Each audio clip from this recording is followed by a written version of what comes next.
In terms of the image of the tree, we want to go to the top of the tree, the crown of the tree, for future vision. So again, center yourself in the heart center with breath, with awareness.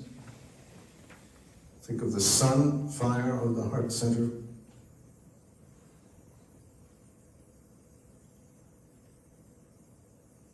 And also the feeling tone of the heart center, which is empathic, compassionate, accepting.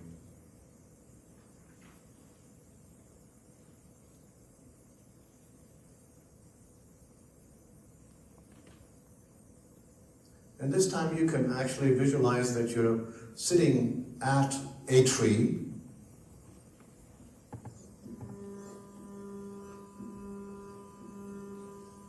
And you feel your back leaning against the tree, the roots of the tree down into the ground.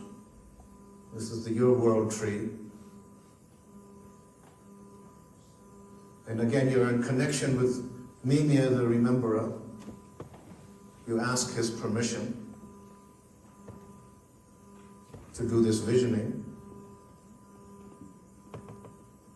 And he asks you what your intention is and why, and what you're willing to pay. Paying attention. And then you let a strand of your awareness rise up to the top of the energy field, which might be 20, 25 feet or more up above your head, vertically upward. The crown of the tree, but maintaining the connection to the heart center. And if you have a bird spirit ally, you can call it that bird spirit ally. If you don't have one, you can ask for a bird spirit ally to come with you. Because birds, because they fly high, have an easier time in terms of looking into the future, looking far.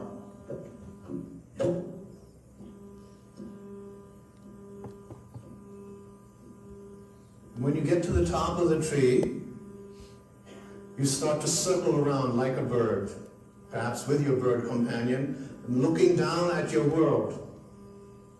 And your world is you sitting here, and your whole world that you drew on a piece of paper earlier on. Your world of relations.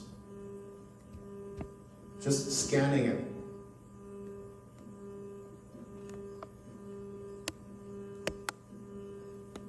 And then you become aware of that behind you as you were sitting. There is the path from the past, your history, the history of your world that led up to the present world, which you looked into earlier on. And then you look to the front side, and you'll see a number of pathways, maybe 4 or 5 or more, radiating out into the future. You just get a sense of paths or threads or lines. And some of them will be faint, and some of them will be vivid and broad and bright and clear. So you just kind of scan them and pick out the one that seems widest and brightest and strongest and clearest, and kind of lock onto that, like locking onto a certain frequency on your radio. And you start tracking on that. That's the most probable, you see. And you just then fly on that, move on that. Your intention is enough. Doesn't take any time. And you go to 1 year from now. 1 year from now. And as soon as you get there, which will be instantaneous, you start to circle down, like a bird circling down to an answer. So where are you? And what are you doing? See the house? Are you at work? Are you with your family? Who's there with you? What's your overall kind of mood, quality, feeling? How are you? What are you involved in? chances are pretty high that for many of us, most of us, a year from now, it'll be pretty similar. You might even find yourself at a conference like this one next year, sitting in this same hotel.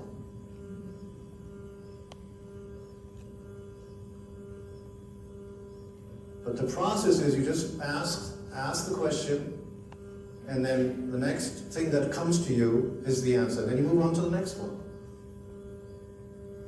Okay, so you've gathered some impressions from your world 1 year from now. Take those up like a bird gathering up twigs for its nest. Go back up to this time stream.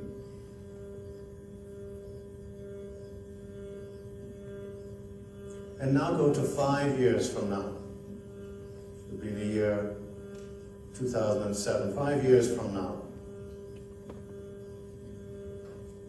And again, instantly you come there and you start to circle down and look at your world, the place where you are, what it is that you're doing, and who's there with you. And now here's an interesting kind of trick that helps you. If you have young children, if you're around young children, your own or somebody else's, look for those children, because in 5 years they'll look quite different.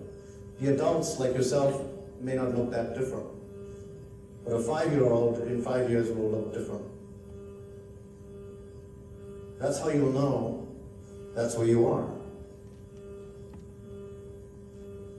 Kind of gives you a confirmation.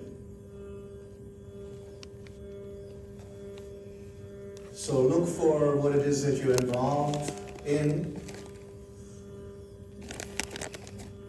Who's there with you? Children or adults? Now, if there's someone there that you become aware of that you don't presently know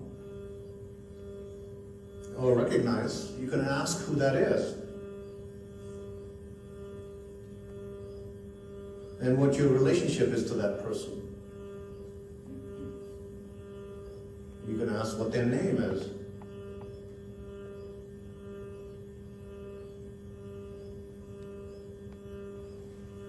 If there's somebody in your present life that you don't see in 5 years when you think you should, you can ask where that person is.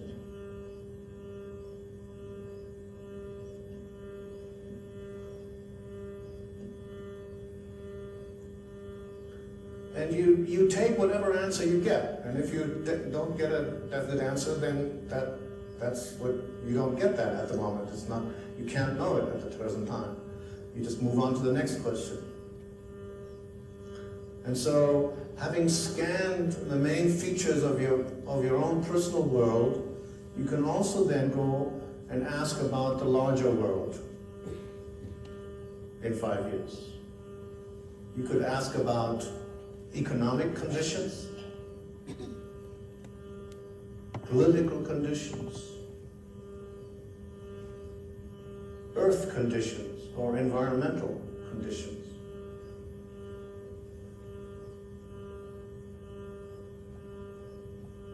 And when you're asking about environmental conditions, I suggest that you ask about the place where you live, the place you're most familiar with. Because otherwise, if you say, as I used to do this, I would get a lot of water, but if I don't know where I'm looking, it doesn't tell me anything. I don't know if it's flooding or if it's ocean. So focus your asking about a particular place. And then again, just whatever it is that you get, note it. Remember. Again, take all those impressions from your personal world, the larger world, whatever it is that you found. Decide to remember them. It's like pushing the save button on your computer. Go back up to the time stream. Come back. Just the thought brings you back, bringing back memories from your visions of 5 years and 1 year. When you come back to the top of your tree, thank your bird spirit for accompanying you. Thank Mimir for giving you permission. Come back into your body fully, which you've never really left, but more totally, pressing down with your feet on the earth, ground, pressing down with your hands. Open your eyes when you're ready, and maybe making some notes to yourself of key things that you found.